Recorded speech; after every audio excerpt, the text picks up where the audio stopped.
There is freedom in wandering, and I love it. Wonhyo must have known this freedom. He wandered around Korea in the 7th century and found enlightenment. Perhaps the mountains helped him. The mountains have always been a refuge for Koreans. Long before the coming of Buddhism, long before temples were built, people came to the mountains for refuge. They still do.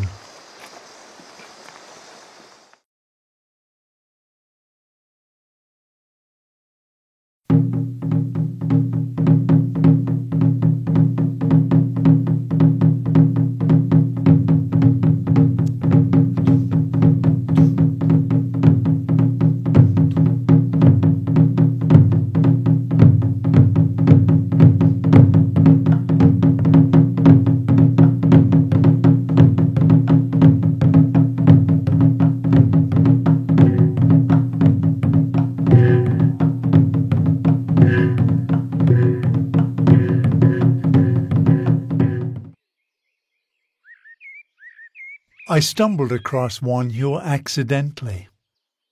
I was living in Korea and trying to understand Korean Buddhism when I came across him. Something about him caught me. A rebel, a scholar, an eccentric. He is a much-beloved saint, but there was something almost unsaintly about him. He didn't fit the mold. He followed his own path.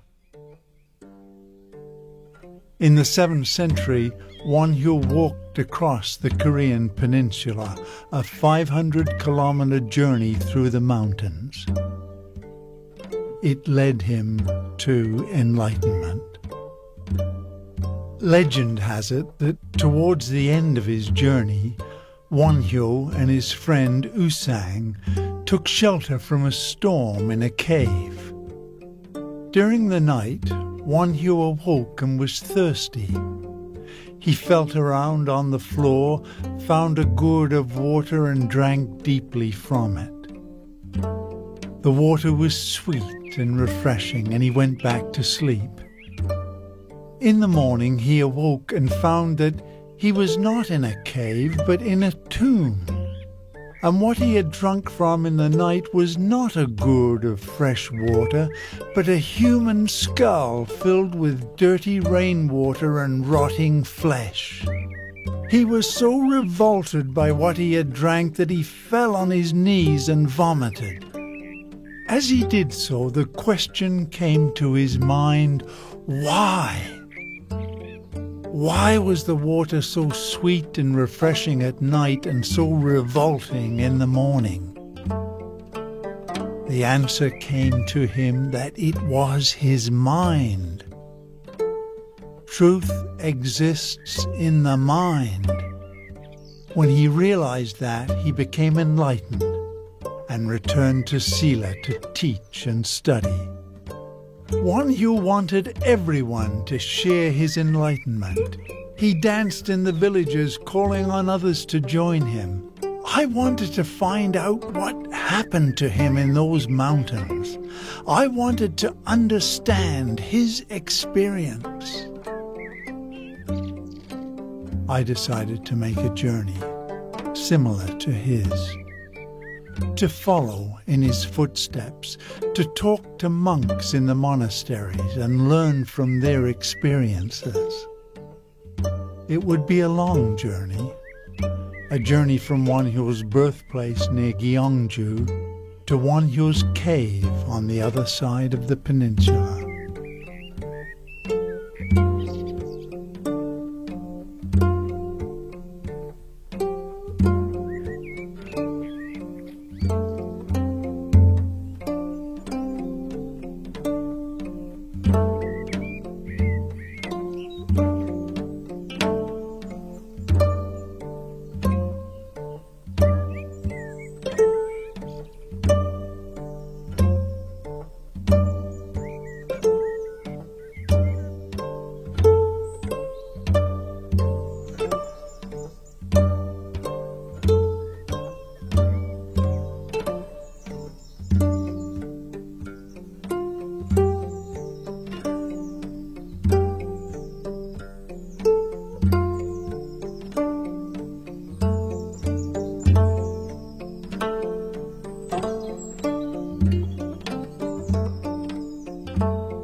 This is the beginning.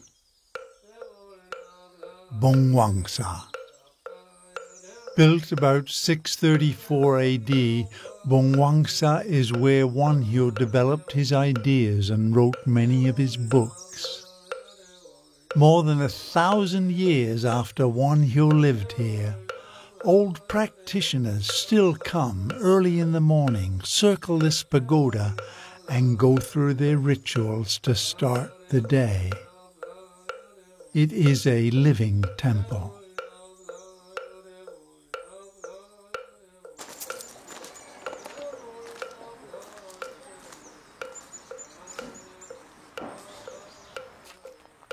It may have been here that Wonhyo developed his theory of hwajang, harmonizing disputes. Underneath turmoil and conflict is unity, he believed. Wonhyo is a renowned scholar, but he went beyond mere theory.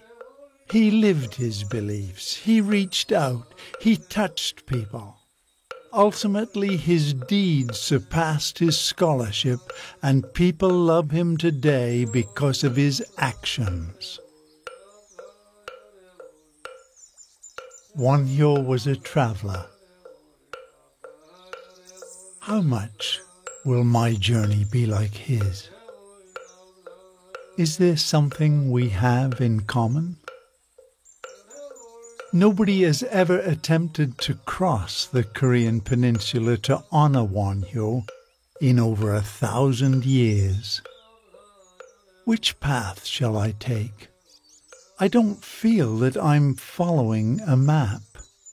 I feel like a map maker, a spiritual map maker.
Golgulsa. It's a temple I've wanted to visit for a long time. It's famous for Sanmudo, a martial art that aims to harmonize mind, body, and breathing. I spoke to Sanmudo's great promoter, Abbot Sul Jog-un. He told me, mind and body are one.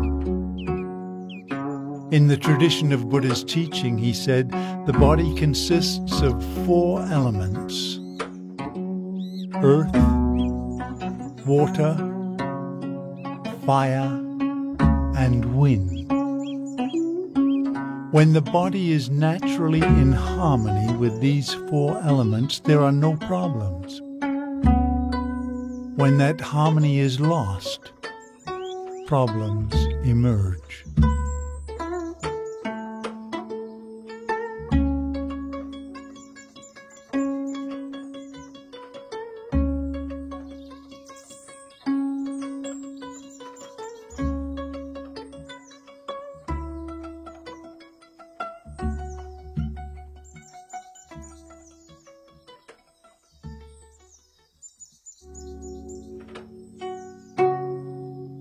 Can the distinction between body and mind disappear when you focus on physical action?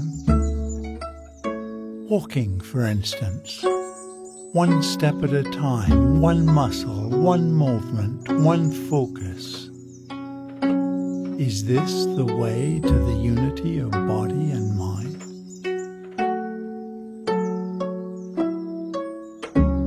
The road has its own freedom. Does it awaken the spirit to a deeper, more profound freedom? Not striving, not yearning, not seeking, just one foot after another. Just walking, an awareness of walking. Is that the state of mind Wonhyo achieved? Just being, nothing more.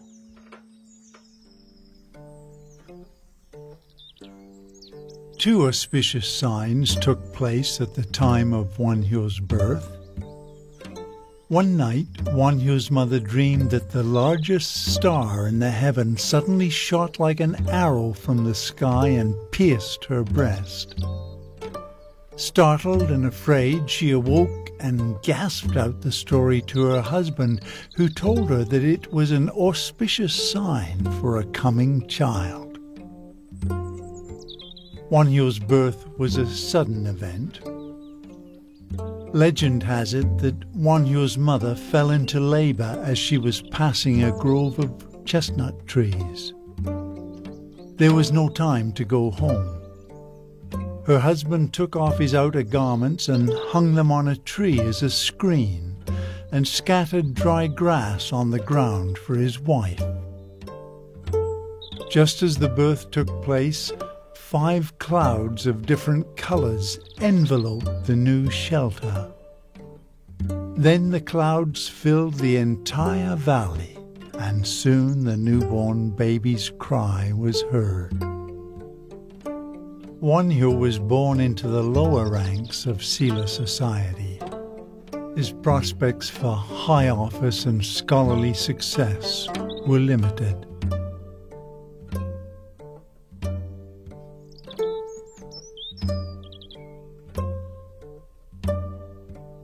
Drinking water freely given. It opens my heart. I feel gratitude and thanks.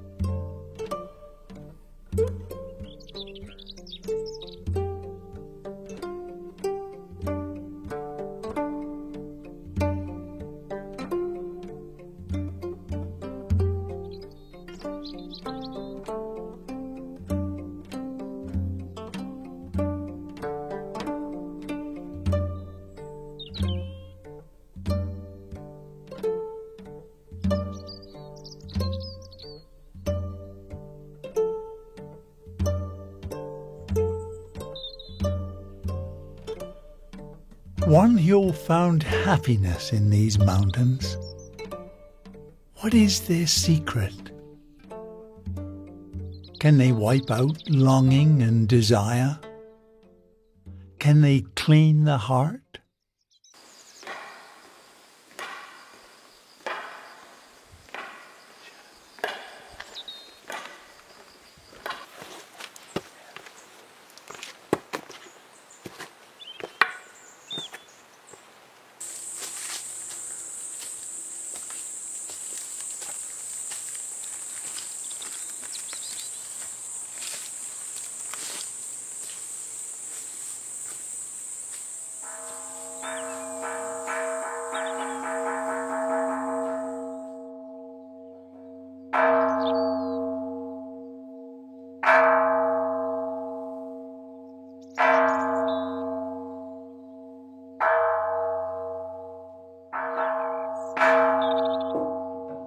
Jeongryongsa Temple, like a fragile flower clinging to the neck of the mountain.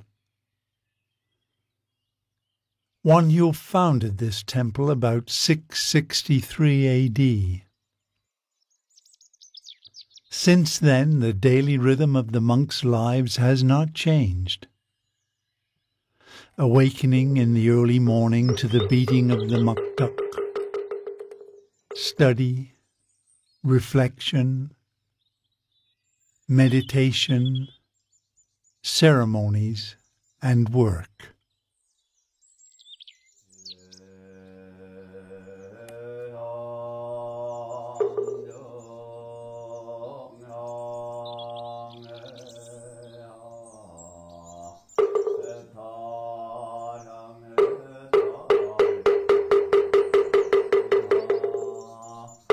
This shrine overlooking mountain ranges and valleys took me to a different world. Wonhyo may have felt the same way, caught up between the mountains and the sky, suspended in a place that was neither of them, in a kind of other world.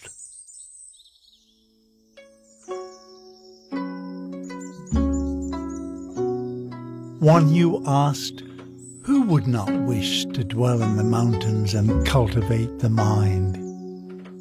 He said you cannot do so because you are enslaved to desire. Even if you cannot return to the forests and the mountains to practice, you should do the best you can, he said, and never abandon the practice of good deeds. To grasp and desire material things is the wrong way. To give with compassion is the noble way, the way of the Dharma King. Wonhyo's teaching spread far and wide, so that even the king sought his counsel. Wonhyo preached to everyone, peasants, beggars, even harlots and bandits. He was no respecter of persons. His ideas had a profound influence during his lifetime, and they spread beyond Korea, to Japan and China. One of his core teachings was simple. Just reciting the name of the Buddha can purify the mind and bring it into a state of tranquility and focus.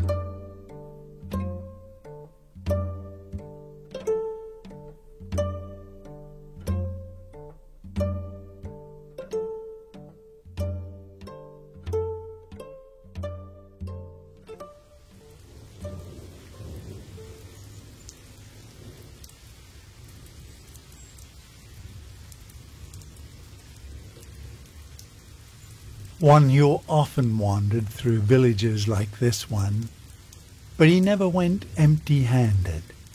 He always left something behind him. A story, a song, a smile on a child's face, an unburdened heart. He worked hard so that people would understand the Buddha's teachings. He composed a simple song to make the Buddha's teachings accessible. It is this: all sentient beings, listen. Listen to the Lord Buddha's words. Good and bad depend on the mind. Clean and unclean depend on the mind. If the mind is compassionate and benevolent like the mind of the Lord Buddha, all shall enter the land of happiness.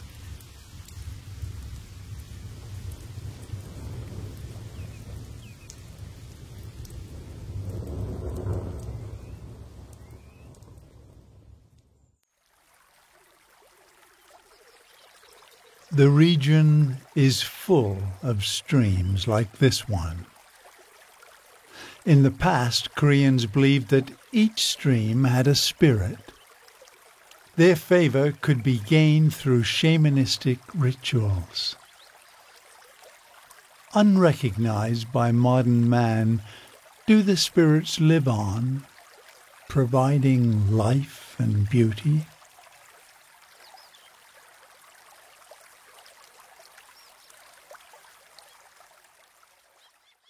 Jeongwang Sinam often meditates by this little stream that runs by his temple, Gimyongsa Temple.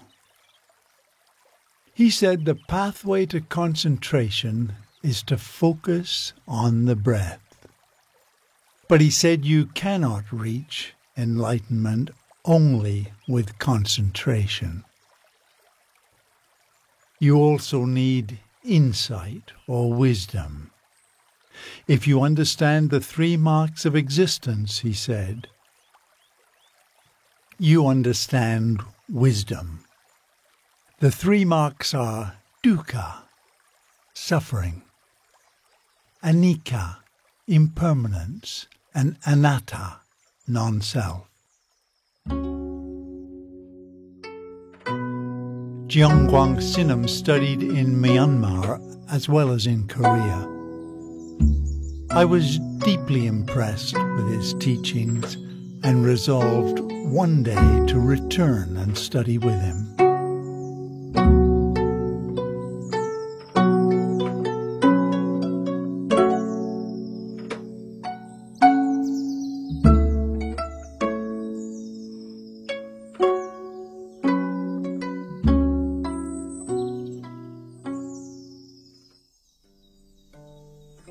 Wonhyo in reality preferred a simple life.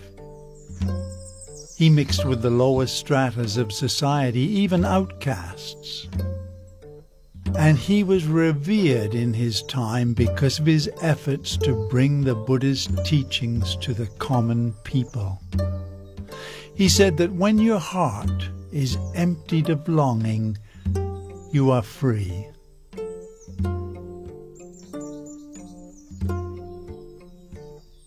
A single flower can express the totality of the universe. Wonhyo must have looked on these flowers just as I am doing now.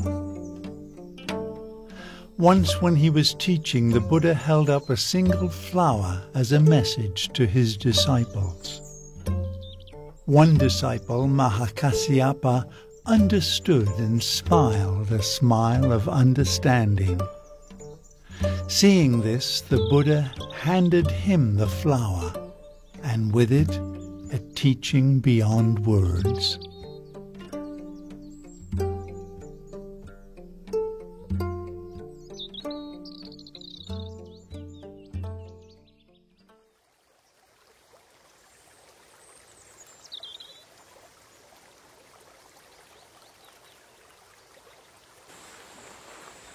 Morning comes. Magoksa is a beautiful old temple. Its name means Flax Valley. But I think a more appropriate name would be Sound of Running Water Temple. The running water sound is with you all the time.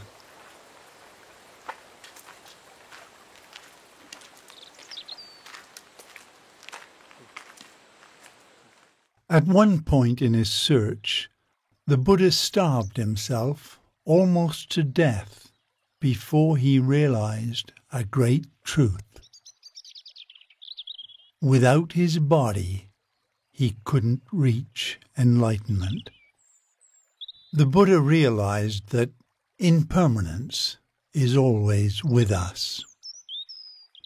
This apple, these wasps, without exception, everything changes. Anicca, birth, growth, decay, and death. Everything is in a state of flux. If you can realize and accept that, you diminish suffering.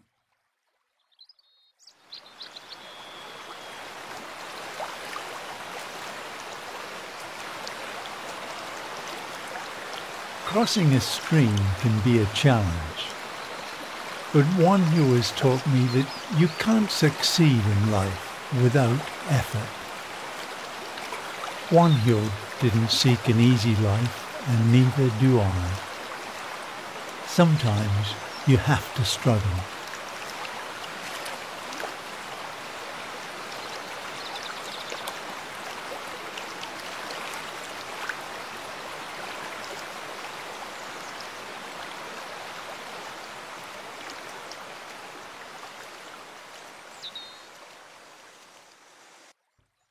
Wonhyo, with clear-eyed determination, single-mindedly worked for his goals, and he achieved them. I want the same for myself.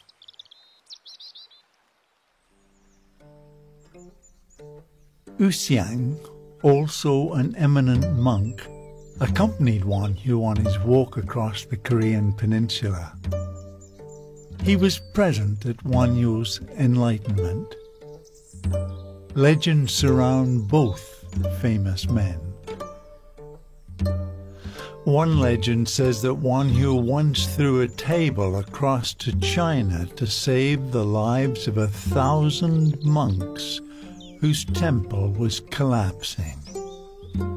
The Chinese monks were eating dinner when a strange object appeared in the sky. They followed the object, and just after they left the temple, it collapsed.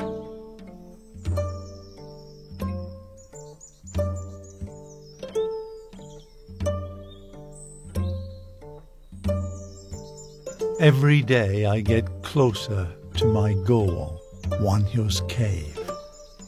Walking can make you aware of what is happening to your mind. What causes that unending gush of thoughts, erratically flowing, willy-nilly like a stream with no banks? Can focusing on the body liberate the mind? Can it break the mind's habitual patterns and make it flow in new directions? Somewhere on that mountain is my destination, Wonhyo's cave, 500 kilometers from the start of the journey.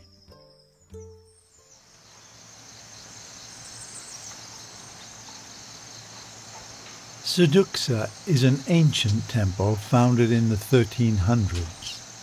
Now it is surrounded by other historical sites as well as lush forests and unusual rock formations. It's a great place to prepare my mind for the encounter with Wonhyo's cave. Near this temple resides one of the 5 leaders of Korean Buddhism.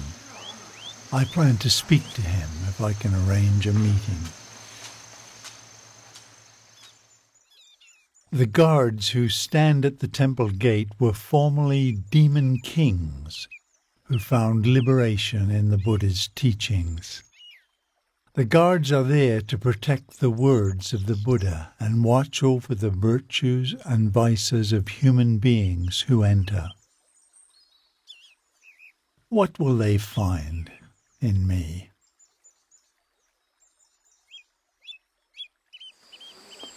Fortune opened doors for me.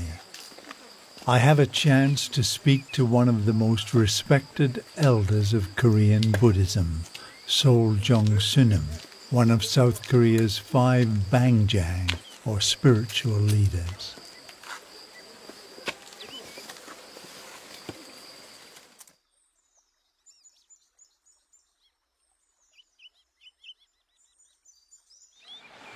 스승을 찾는 방법은 여러 방법이 있는데요. 제일 중요한 것은 깨침을 성취한 스승을 찾는 게 제일 중요하고요. 저희 깨달음을 성취한 그런 스승을 찾는 게 제일 중요하고, 이제 그런 스승을 찾으려고 그런다면 부자는 노력을 해야 돼요, 사실은. 정성을 다해서 자기가 공부를 하겠다고 하는 일념으로 노력하다 보면은 그런 인연을 만나게 수가 있습니다. 그런데 그냥 스승만 찾고 그냥 찾아보겠다고 하는 생각만 갖게 되면 사실은 스승은 잘 안 찾을 거예요. 그래서 특별한 생각이 있어서 신심을 내가지고 그걸 보기 위해서 발심이라고 하는데, 신심을 내서 내가 이 공부를 꼭 해야 되겠다. 이 자성을 청정케 하는, 정말 견성을 하기 위해서 공부를 해야 되겠다고 하는 간절한 마음을 갖게 되는 그런 인연이 만나질 수 있는 기회가 됩니다. 근데 그냥 스승만 찾겠다고 하면은 사실은 그냥 좋은 인연을 만나기가 그렇게 만만치 않죠.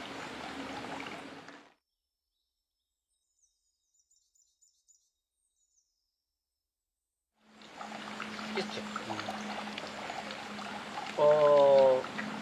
그거는 원효 스님께서 차를 빠진 물을 잡고 깨달음을 묻듯이 삼라만상 모든 것이 사실은 진성의 표현이에요. 이게. 우주의 삼라만상이 진성의 표현이에요. 그렇기 때문에 그 탐진치 만이만 없어지면은 바람소리, 불소리, 또 해와 달, 자연 모두가 일체가 다 무진설법을 하고 있는 걸 다 들을 수가 있어요. 그런데 그놈의 자성짜리가 5가지 뚜껑으로 덮여 있는 한은 무정설법을 안 들려. 어가를 잘 안 들립니다. 근데 그거 들리게 하기 위해서는 자꾸 그것을 내티르는 공부를 하다 보면 어느 날 계기가 타고 와서 탁 소리가 날 때가 있단 말이에요. 그때 이제 완전히 천지가 대박되는 그거를 불교적인 표현으로 말하면 경청동지한다 그래요. 하늘이 놀라고 땅이 뒤집어지는 그런 표현을 씁니다. 이게 그만큼 그 뭐라 그럴까 그 변화의 폭이라고 하는 것이 이건 말로 천지형극이 아니라 천지같이 노는 거예요. 이게 그런 변화를 맞이할 수가 있죠. 그걸 이제 견성원의 그 찰나인데 그런 무정설법이 한번 소동파도 그런 경지를 해서 결국은 견성을 합니다. 그런데 많은 역사적으로 보면 그런 무정설법을 듣고서 깨달음을 얻는 경우가 많이 있어요. 근데 그건 그냥 건 아니고 자기가 스스로가 그런 계기를 마련하게 돼요. 그래서 졸탁의 경지라고 그러죠. 졸탁. 사람이 됐건 자연이 됐건 꾸준히 노력해서 그 계기가 왔단 말이에요. 근데 어떤 계기에 의해서 부처님께서 견명성 오도하듯이 동쪽 별을 보고 오도하시고 그런 뭐 영원선사 같은 경우 대나무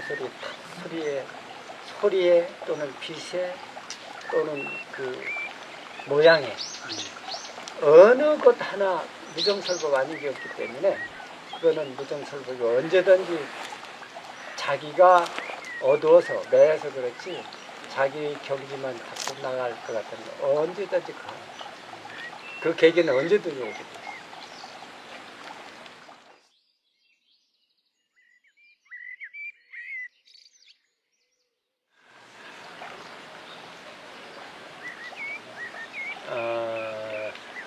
일반적인 얘기를 하고 싶어요. 우선 인생은 살아가는데 가장 필요한 것은 첫째 용기 있어야 되고 두 번째 열정을 가져야 되고 세 번째 진실해야 되고 네 번째 지혜스러워야 된다. 그리고 인내가 가장 필요하다. 그리고 큰 성공을 하려면 극기를 우선해야 된다. 자기 이기는 노력을.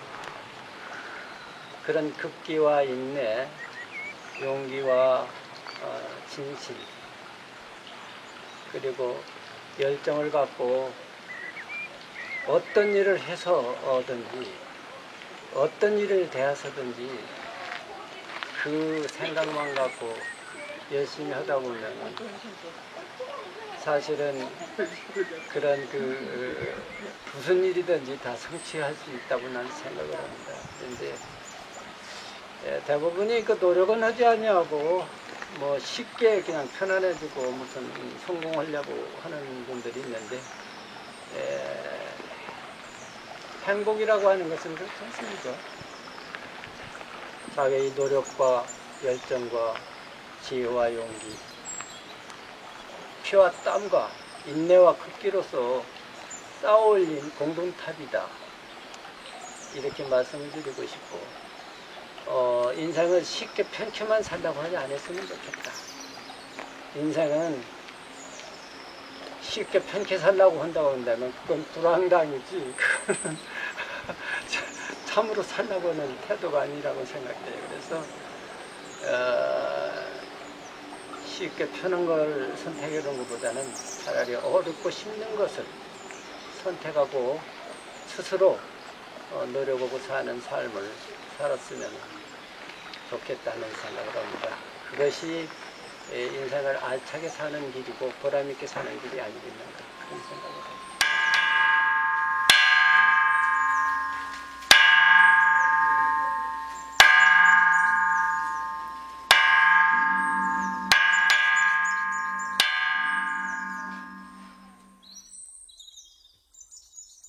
How can Wonhyo's teachings help me?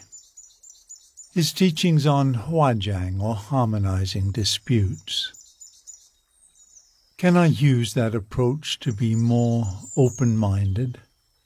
What about his philosophy of ilche mue, non-hindrance in everything? One who has no attachment to anything will immediately be liberated from the cycle of birth and death, he said.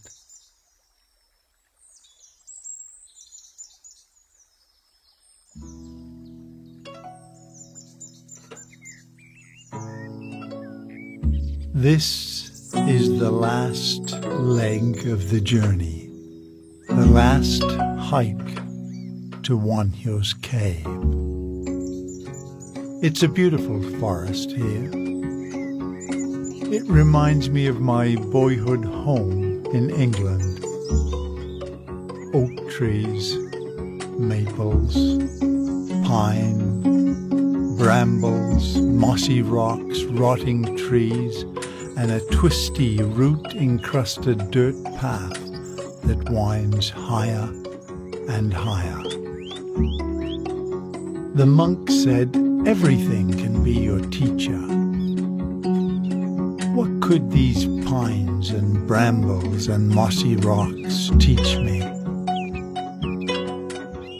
Perhaps they just are. Without pretense, without thought, they just exist.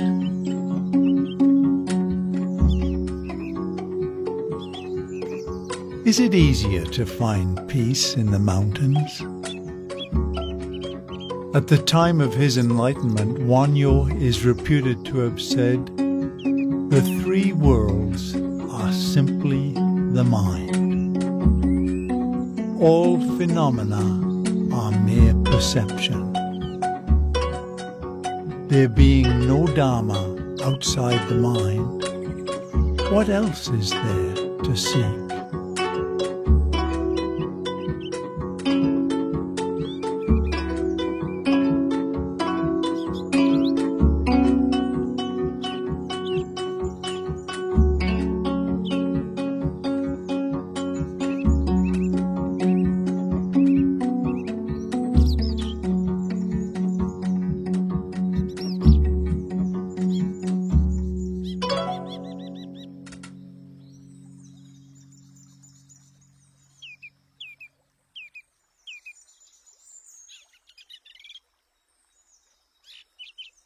How natural it looks.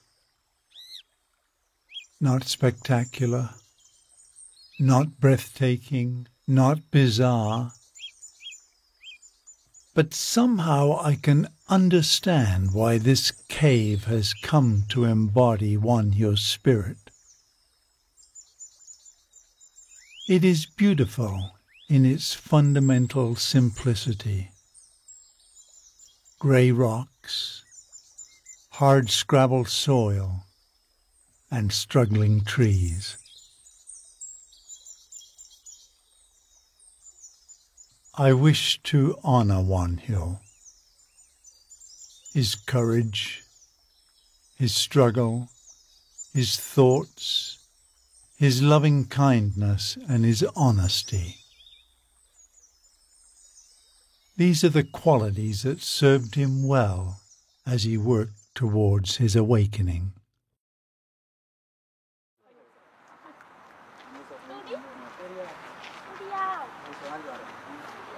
The pilgrimage is over. Or is it? Is it just beginning?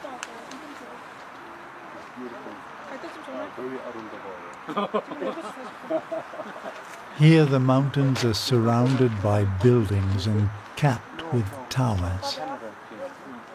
But even in this bustling, noisy metropolis, you can still see them.